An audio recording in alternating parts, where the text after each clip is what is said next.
आप मीमांसा ग्रंथ पर अष्टसहस्री टीका लिख रहे हैं और उसमें प्राग भाव की व्याख्या चल रही है।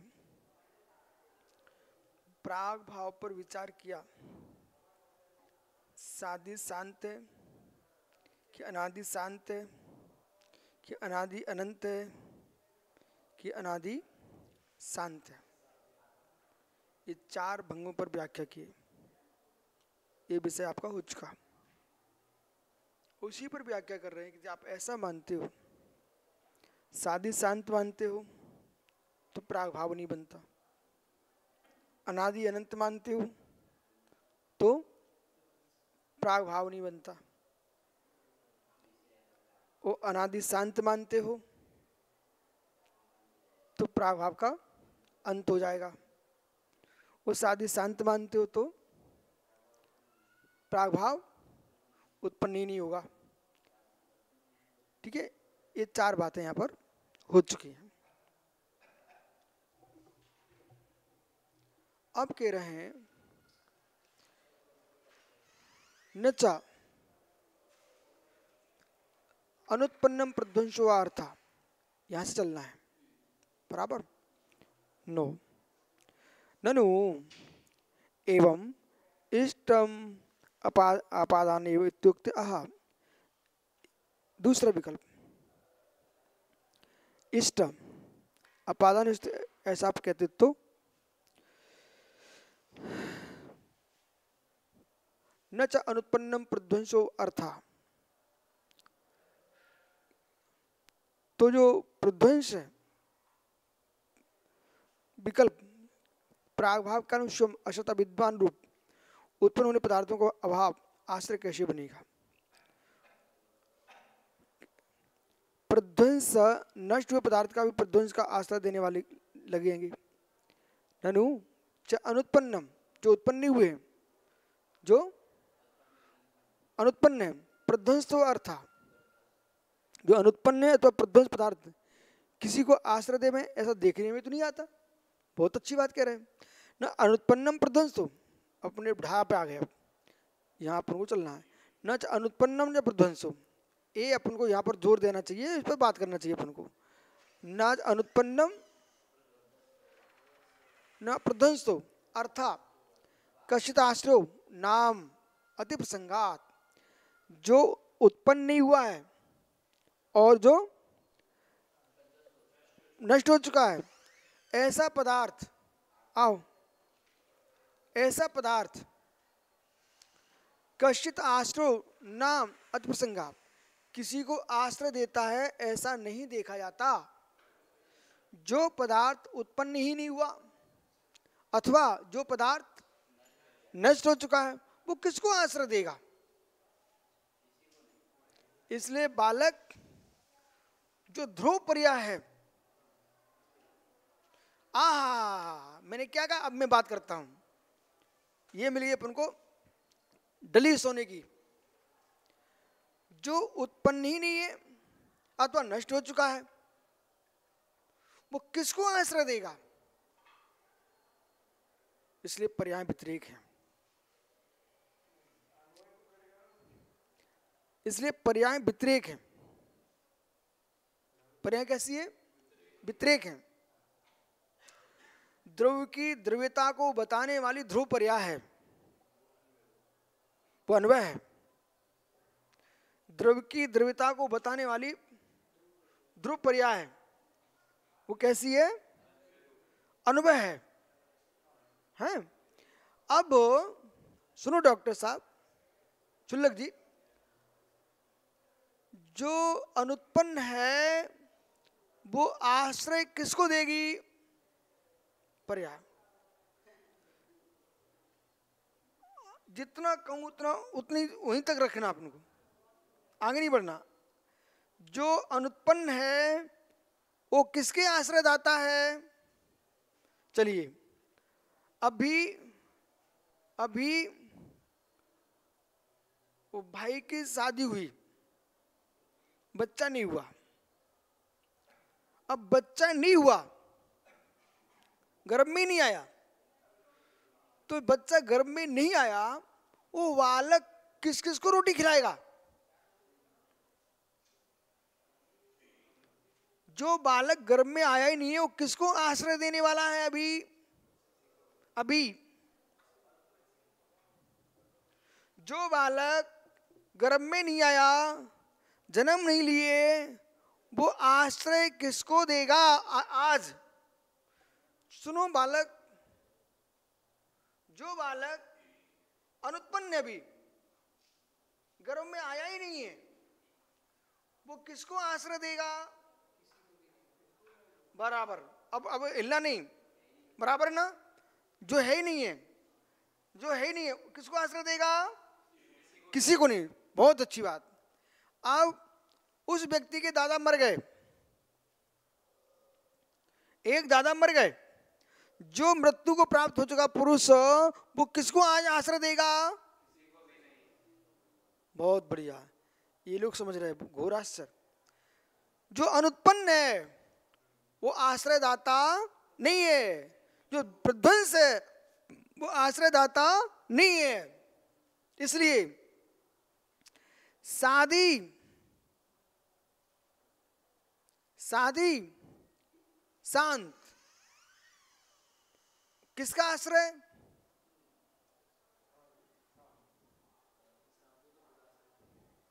प्राग भाव साधी शांत है, किसी को आश्रय देगा?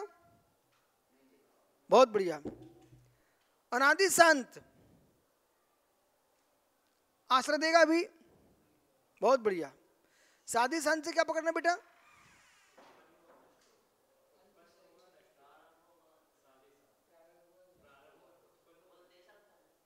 सुनिए, आज आज आज चलिए, अनादि शांत आश्रय देगा? अभी आज अभी शांत हो चुका, नहीं देगा ना? चलो,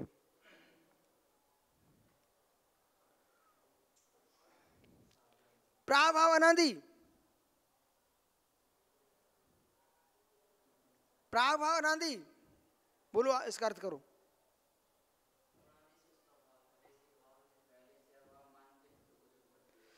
आश्रय देगा? किस में जाएगा? किस में जाएगा?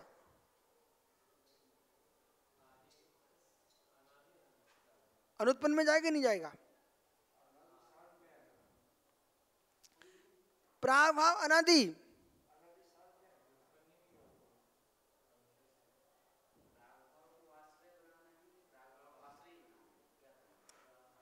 प्राग भाव आश्रयी,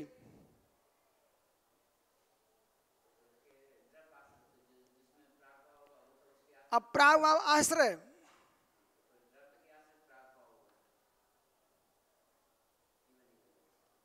इसलिए अनुत्पन्न में और प्रध्वंस में आश्रय आश्रय भाव नहीं बनता। इतनी सी रामायण मुझे बताना थी। अनुत्पन्न में प्रध्वंस में आश्रय आश्रय भाव नहीं बनता। आश्रय आश्रय वही होंगे जहां आश्रय भी होना चाहिए और आश्रय भी होना चाहिए। ठीक है, आश्रय भी होना चाहिए, आश्रय तत्क्षण एक समय में, तभी बनेगा। और आश्रय आश्रय भाव बना रहे हो अनुत्पन्न में, नहीं बनेगा। आश्रय आश्रय भाव बना रहे हो प्रध्वंस में, नहीं बनेगा। ऐसा देखा नहीं जाता, देखा नहीं जाता। हाँ सुनो, हाँ, ये योगी जन क्या कर रहे हैं? योगी जन क्या कर रहे हैं? सागर जी, बालक बालक ध्रुव पर्याय, ध्रुव पर्याय, ध्रुवनादि,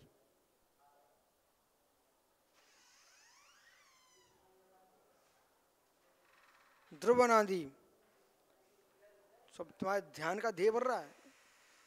कितना विकल्प खड़ा कर रहे हो? ध्रुवनादि, ध्रुवनादि, मैं बार बार बोल रहा हूं, आप कुछ बोलो। द्रव्यनादि, आप प्रध्वंसाभाव, अत्यंताभाव, अनुत्पन्न प्रध्वंस रूप में देख रहे हो सर्वथा, तो ध्यान का ध्येय नहीं बनता। द्रव्य की त्रिकालिकता को मानते हुए प्रागभाव प्रध्वंस भाव को देखिए आप, तुम्हारे ध्यान का ध्येय बनता है। अरे हम लोगों का जो लक्ष्य है ना, कोई ग्रस्त अपनी गृहस्थी के रूप में दृष्टांत खोजेगा ना, हम लोग मुनिराज हैं, हम तो अपना अपना विषय बना रहे हैं। यदि अभाव ही है तो कहीं अभाव का भी अभाव है कि नहीं? अभाव का अभाव बनाए बिना अभाव नहीं बनेंगे। गजब। अभाव का अभाव, ओहो हो, अभाव का अभाव,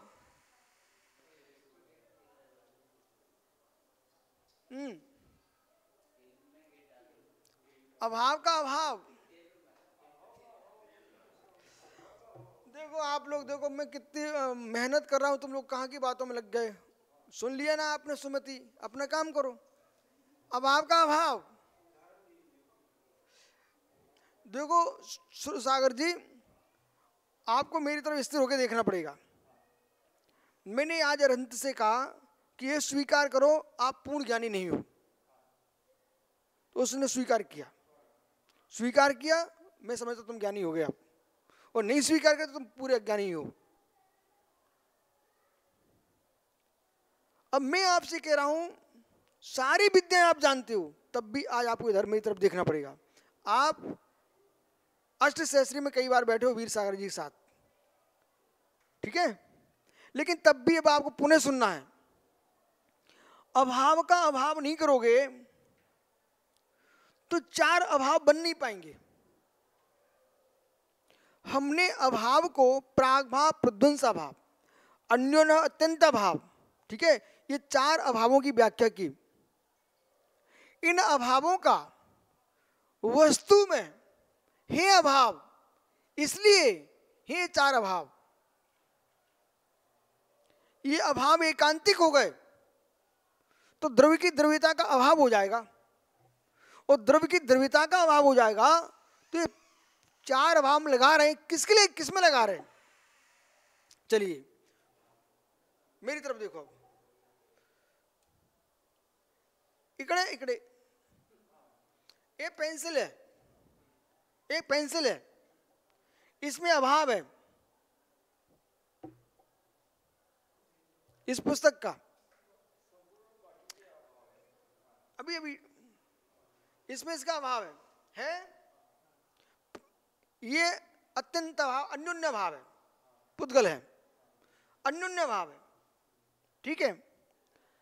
इतरेता भाव, अन्योन्य भाव, इसके अंदर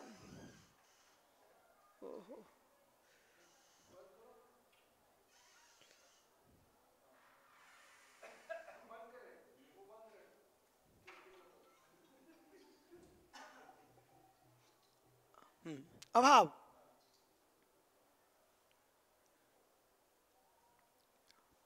इसमें इसका अभाव, इसमें इसका अभाव, ठीक है। लेकिन इसमें अभाव का अभाव है, इसमें अभाव का अभाव है।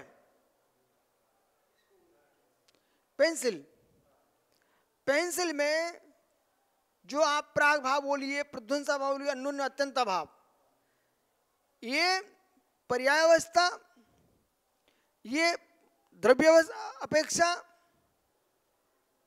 पर्यापेक्षा, द्रव्यपेक्षा, प्राग भाव, प्रध्वंसा भाव, दो अपेक्षा में चारों अभाव हैं, द्रव्यपेक्षा और पर्यापेक्षा, द्रव्यपेक्षा पर्यापेक्षा, चारों अभाव किसमें है? द्रव्यपेक्षा और पर्यापेक्षा। तो तो द्रव्य अपेक्षा पर्याय, एक द्रव्य में दूसरे द्रव्य की अपेक्षा से अभाव है, एक पर्याय में दूसरी पर्याय की अपेक्षा से अभाव है। काल अपेक्षा और भाव अपेक्षा, चार अभाव, ठीक है। इन अपेक्षाओं से कारण अभाव है। वस्तु के वस्तुत्व की अपेक्षा से अभावों का अभाव है।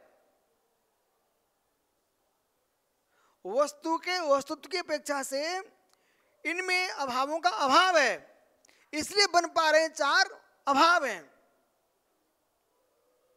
यदि जैसे इसमें अत्यंत अभाव, मानो कि ये भिन्न द्रव्य अत्यंत अभाव है, इनमें परस्पर की अपेक्षा से अत्यंत अभाव है, पर इसका अत्यंत अभाव नहीं है, अत्यंत अभाव का अभाव है। अरे मुझे ले लिया आप, मेरे में आपका अभाव है, आप में मेरा अभाव है, अत्यंत अभाव, बराबर। परंतु मेरे द्रव्य का अत्यंत अभाव नहीं है। आपकी अपेक्षा से मेरे में अभाव है, लेकिन मेरा अभाव नहीं है। मेरे भाव में पदार्थ, मेरे भाव में अभाव का अभाव है, इसलिए मेरे में आपका अभाव है।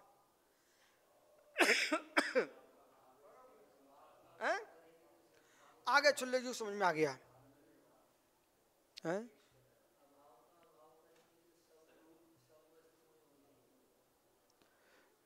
अब सुनो, मेरे में अवस्तुभूत भाव अभाव का अभाव है,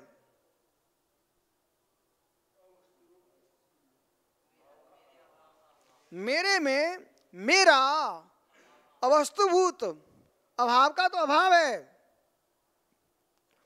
पर द्रव्य अपेक्षा, पर पर्याय अपेक्षा, पर काल अपेक्षा मेरे में अभाव है, क्योंकि मैं भाव हूं।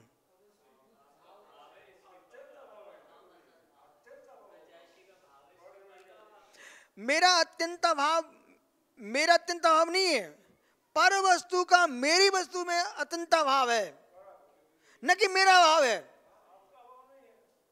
मेरे अभाव में अभावों का अभाव है, इसलिए अभाव लग पाते हैं। श्वेत सागर जी, मेरे भाव में अभावों का अभाव है, पहले ऐसा बोलो, अभावों का अभाव है, इसलिए अभाव लग रहे हैं। अभाव एकांत हो गया, अभाव एकांत पक्षेपी, अभाव पक्षे एकांतेपी।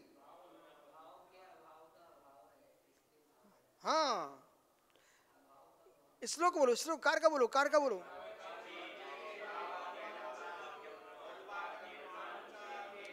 क्या ओ आनंद आ गया। भाव एकांत पक्षेपी, भापन्न बाधनम, बोध वाक प्रवृत्ते, बोध वाक प्रवृत्ते, केन साधन दूषणम। ये है, ये केन साधन दूषणम, केन साधन दूषणम। अब मैं ऐसी भाषा बोल रहा हूं, ये सब चेहरा देख रहे हैं, बोले ये क्या बोल रहे हैं। केन साधन दूषणम, अरे किसमें साधन, किसमें दूषण, किसमें भूषण। यदि आपने अभाव एकांत मान लिया तो भाव पन्नवादिनाम, जो भाव का अभाव करने वाले, अपन्नव करने वाले वादी हैं, उनके यहाँ न साधन न दूषण, क्योंकि वस्तु में साधन होता है, वस्तु में दूषण होता है। वस्तु का अभाव हो गया तो किम साधनम किम दूषणम। अब वो छोटू था भिंड वाला, वो अपनी पत्नी के पीछे कोर्ट केस किए था, वो खत्म हो गई बेचारी। अब किम साधनम किम दूषणम, वो अस्वस्थ होकर के उसकी पत्नी खत्म हो गई। अब प्रश्न है ना, जब पत्नी खत्म हो चुकी, अब कौन केस किसके ऊपर।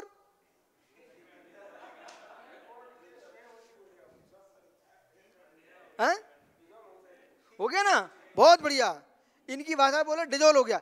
ऐसे ही भैया मित्र, वस्तु ही नहीं है तो किसमें तुम दूषण दे रहे हो, किसमें तुम भूषण बना रहे हो। वस्तु लेके आइए तब दूषण भूषण बनेगा। समझ में आ रहा। इसलिए एक छोटी सी लाइन ने इतना विषय स्पष्ट किया है। छोटी सी लाइन ने पकड़ रहा था भाई, मिले आश्रय मिले, बना दी चेन। सोने की डली छोटी सी मिली, बना दी चेन। जब मैं इसको पढ़ रहा तब आपको जयेंद्र सागर जी समझ में नहीं आ रहा था। जब चेन बना दी तो गला कंठ सुंदर लगने लग गया तुम्हारा। तब तो समझ में आना चाहिए, तो मुस्कुराहट अपने आप आती है। अब तीनों से मेरा कहना है, कोई क्लास समझ में आए नहीं आए, लेकिन कक्षा में आना बंद नहीं करना। अपने आप ज्ञानी हो जाओ, ज्ञान निकलेगा। और जो लोग ये कह करके कक्षा में नहीं आते कि भाई समझ के बाहर है, वे कभी नहीं समझ पाएंगे। पहले दिन तो आना ही पड़ेगा ना। तो ये एक लाइन थी, बस समाप्त कर रहे हैं। लाइन कितनी सी सुनो, लाइन कितनी सी? लाइन इतनी सी है, न च अनुत्पन्नम प्रध्वंस तो वार्था।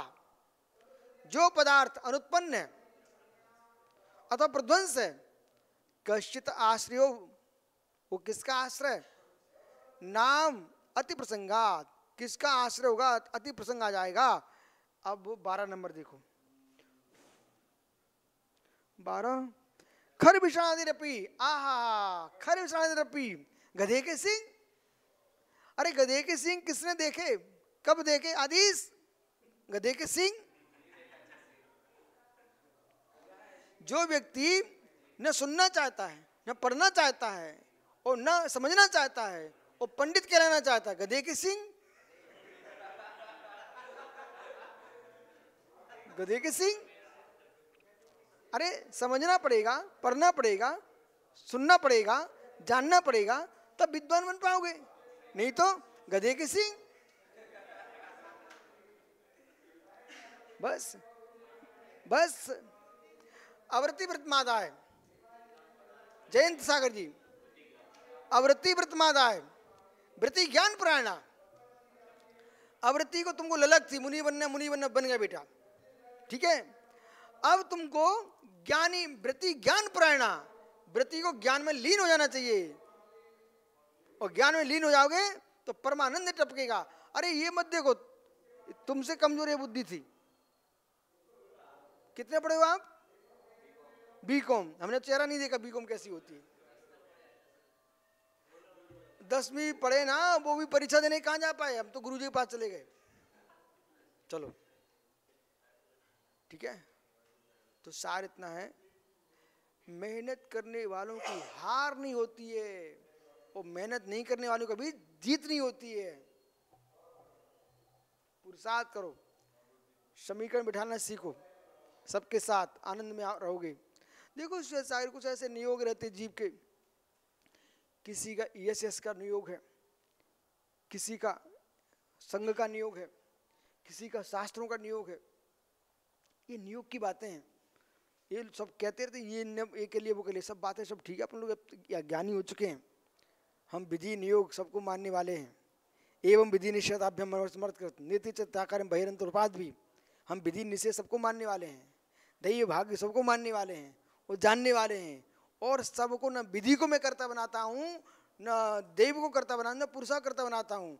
मेरा कर्ता दोनों ही नहीं है। बोलो कुछ, बोलो कुछ, आंखें निकाली तो बोलो कुछ। मेरे कर्ता दोनों नहीं है महात्मा जी, न विधि न पुरुषार्थ। मेरे कर्ता नहीं है, मेरे कर्ता नहीं है। न विधि मेरा करता है, न निषेध मेरा करता है, न दैव मेरा करता है, न भाग्य पुरुषा मेरा करता है, न मैं स्वयं का करता हूं। मैं तो हूं, जो हूं सो हूं। मैं तो हूं, मैं तो हूं। जो कर्तापन आ रहा है ये पर्याय दृष्टि है, भुक्तापन आ रहा है पर्याय दृष्टि है। एक अपेक्षा, दूसरी अपेक्षा से मैं करता हूं, मैं भुगता हूं, तो क्षय द्रव्य करता भुगता है। श्वेत साहब आप मानते क्या? क्षय द्रव्य करता भुगता, धर्म द्रव्य सब। हाँ, तुम राजवार्ते पढ़ रहे क्या? पढ़ ली ना, तो राजवाद पढ़ ली फिर तो मान ही लेना चाहिए, क्षयद्रव्य कर्ता भुगता है। ठीक है, पारणामिक अपेक्षा, वो पारणामिक कौन सा, जीव व्यवत्वानी वाला पारणामिक नहीं। सुनो सुनो ध्यान से, एक पारणामिक चेतनत्वभूत पारणामिक, एक असाधारण पारणामिक, एक साधारण पारणामिक। बोल भाई,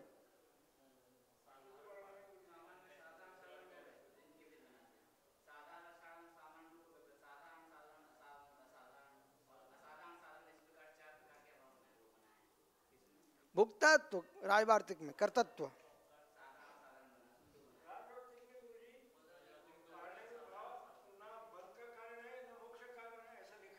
सही तो लिखा है, सही लिखा है।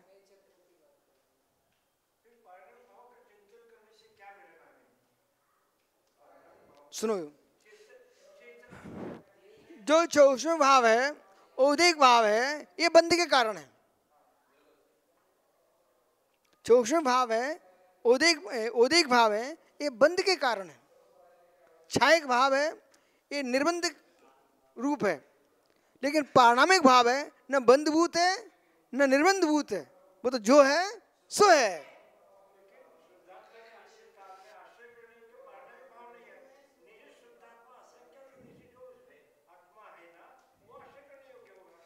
बराबर क्या है शुल्लक जी, जो शब्दों के रट चुके लोग हैं ना, उन्हें समझाना बड़ा कठिन होता है। शुद्ध शब्द हटा दीजिए, चेतन शब्द हटा दीजिए, सब हटा दीजिए। द्रव की द्रव्यता त्रैकालिक है, वो सहज पारणामिक है। द्रव की द्रव्यता त्रैकालिक है, वो सहज पारणामिक है। अब चेतन ने तो शुद्ध टंकोत्कीर्ण ज्ञान स्वभाव को देख लीजिए, पौद्गलिक है तो परमाणु को देख लीजिए, धर्म धर्म द्रव्य है तो उन्हें अपनी स्वभाव में देख लीजिए। इसलिए पारणामिक सामान्य की व्याख्या कर रहे हो तो आपको शुद्ध चेतन टंकोत्कीर्ण ये कुछ नहीं बोलना पड़ेगा, क्योंकि छह द्रव्यों में ले जा रहे हो। हाँ, जीव द्रव्य की अपेक्षा कथन करोगे तो कर्म निरपेक्ष टंकोत्कीर्ण परम पारणामिक ज्ञान स्वामी भगवान आत्मा।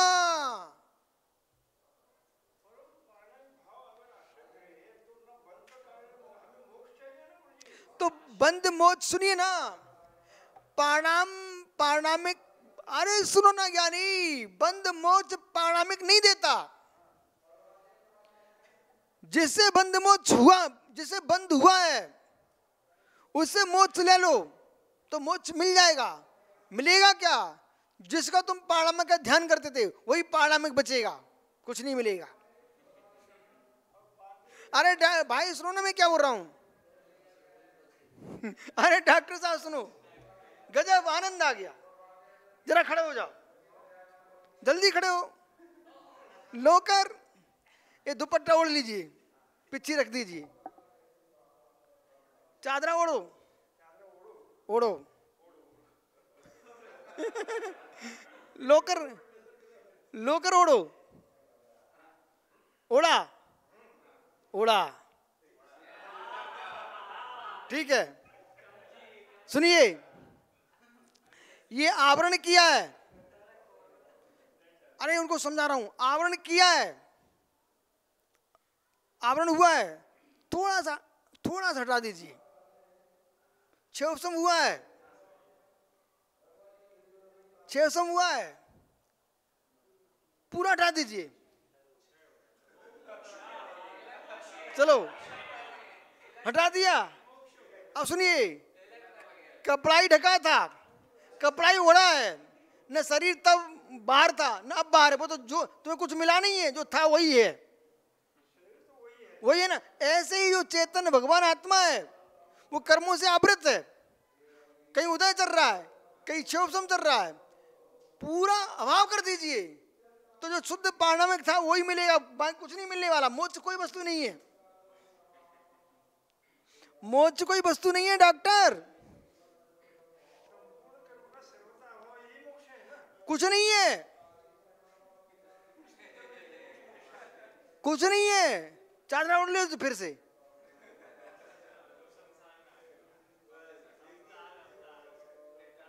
किस पे ओढ़ा,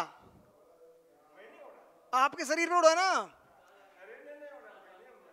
अरे अभी अभी फालतू बातें नहीं करो, शरीर को उड़ा। अरे भाई हटा दो। कृष्ण कर्म से मोक्षा, संपूर्ण कर्मों का अभाव क्या हो गया? सर्वथा भाव हो गया, मोक्ष हो गया। मिला क्या आपको? मिला क्या आपको? कुछ नहीं मिला। सुनो सुनो, जो तुम्हारे पास था वही ढका था, तुम जान नहीं रहे थे। सो मिलना बोल रहा, सो बोलो। अज्ञानता बोल रही तुम्हें मिल गया। मिला कुछ नहीं है। जो तुम्हारा स्वरूप शुद्ध था, वो ढका था, वो मिल गया, वही मिला है। हाँ थी। हाँ तो बाहर से कहा आई।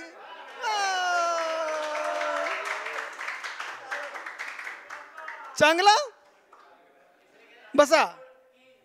इसलिए टंकोत्कीर्ण ज्ञाय स्वामी भगवान आत्मा, टंको त्रैकालिक त्रैकालिक शुद्ध भगवान आत्मा।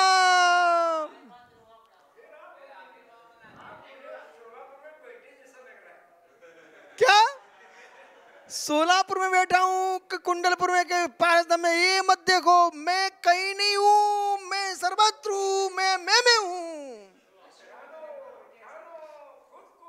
जानो बस जानो पहचानो, अन्य में मत जाओ।